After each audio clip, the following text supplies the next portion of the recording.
Alocasia. This is one of the plants which has become immensely popular amongst the Indian households. Let us know more about this wonderful and amazing plant that we have.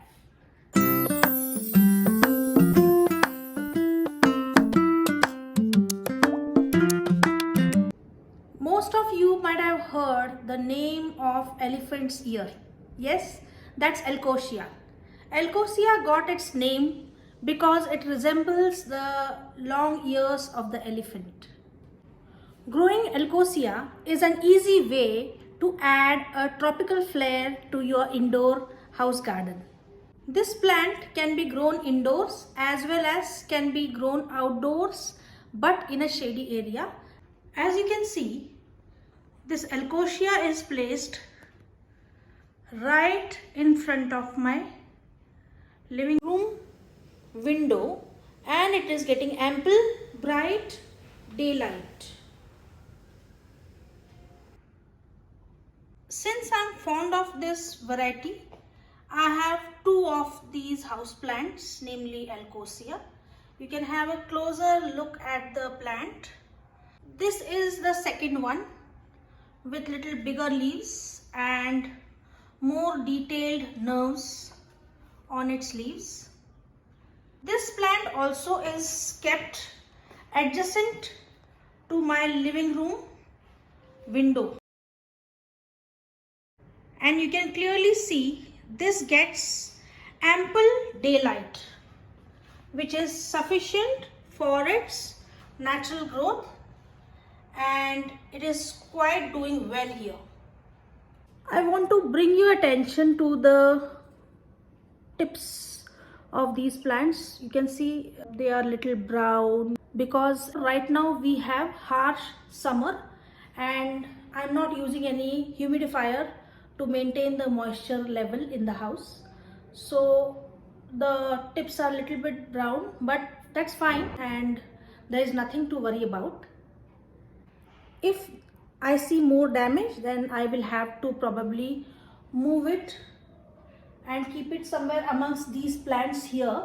The reason is when you are keeping the plants in the close network or in a cluster, they tend to develop their own ecosystem and share the moisture around them. As you have seen before, this plant is kept alone, isolated in that corner because it is very beautiful. It is a statement plant in my house. So I want it right in front of my sofa next to the TV. Of course, its life is more important. So if I see any more damage coming, I will have to shift this amongst these plants over here in the stand. Whenever we are watering these plants, we have to ensure that we are pouring water over here on the topsoil and it is gradually seeping down the planter and it gets overflowed. Excess water should be drained off. Now this planter is some special planter. I love using such kind of planters because they come with a saucer to avoid the rings falling on your tabletops. There are two ways of watering. Either you pour the water on the top layer of the soil gradually, or you keep this planter in some tub or a sink and it will start drinking water from underneath.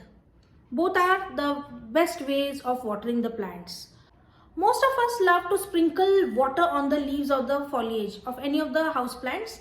It is a very good technique, especially in the summers, to bring moisture to your plants because most of us do not use humidifiers. So misting is one very good technique. But I would suggest to keep these plants away from misting because there is a tendency of lot of infestation underneath the leaves. When you are misting the leaves, you can see the leaf here. It is not plain. It has got some kind of little depth or designs in between which will hold the water. So whenever water is held for the longer time, it will automatically attract pest. So it is always better to avoid the spray of water.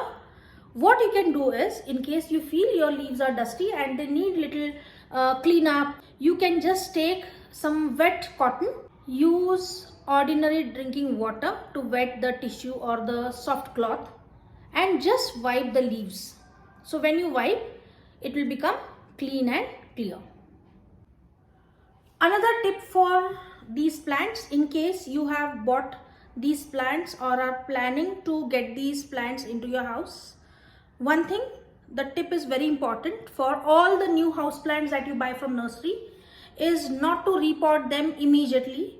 I know we all are eager to repot them into the beautiful ceramic planters that we have bought for them, because the nursery plants usually come in the ordinary plastic planters, either black or brown. Coming to its food, that is the fertilizer, I prefer giving it organic fertilizer. Instead of adding some dry fertilizer here on top of the soil, it is always preferable to dilute the organic fertilizer. We can use a seaweed extract. We can also use cow dung compost, and ensure it is placed only on the top layer of the soil.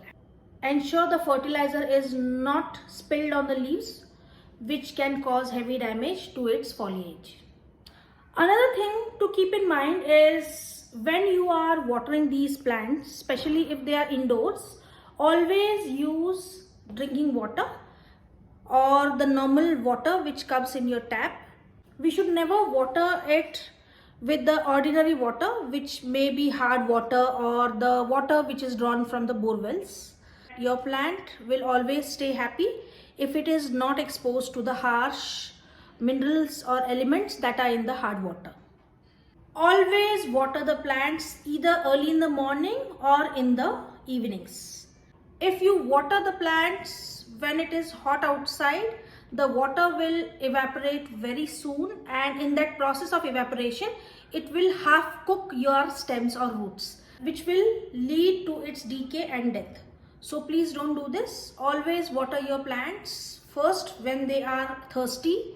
Whenever you water, ensure it is early in the morning before the daybreak or in the evening after the sunset. Keywords are dawn and dusk to water these plants.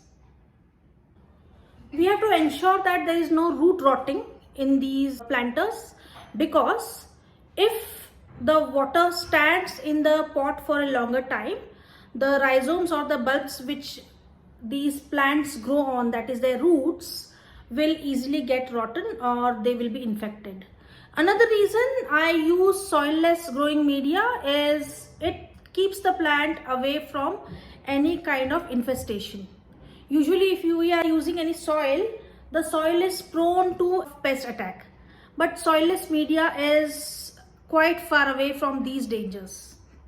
Now, as a thumb rule, we need to frequently water this plant in the summers, and the frequency of watering automatically should be reduced during winters or in rainy season. Now it is very hard summer here where I'm staying.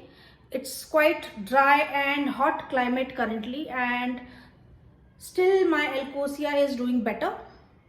Many of us have humidifiers in our house, but I keep it always low maintenance for my plants and want them to survive in the natural living conditions that we have around. So I do not have humidifier, but still it is doing great because it is away from the direct sunlight.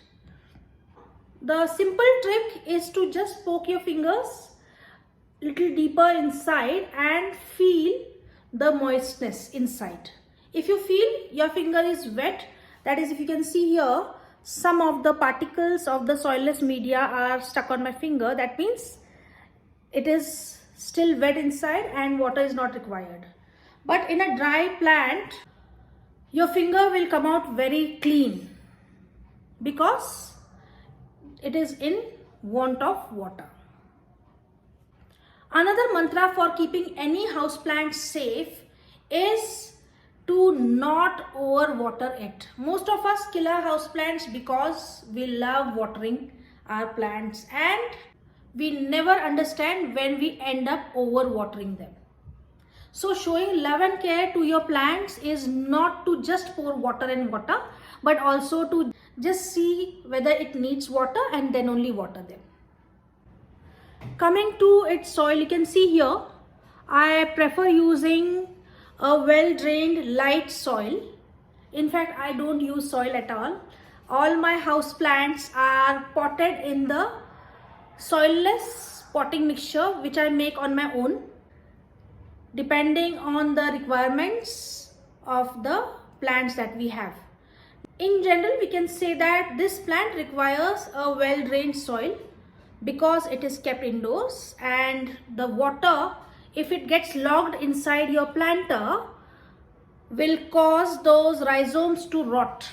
Now I will bring this closer to the camera. You can see the beautiful leaves, the curly shape of the exterior edges.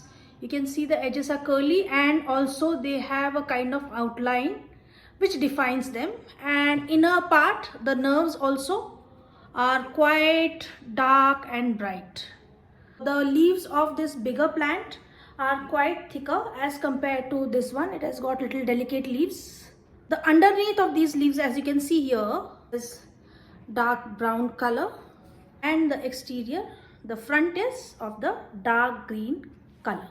When I brought this plant, it was only with 3 or 4 leaves, but now it has grown some new leaves. You can see the foliage down.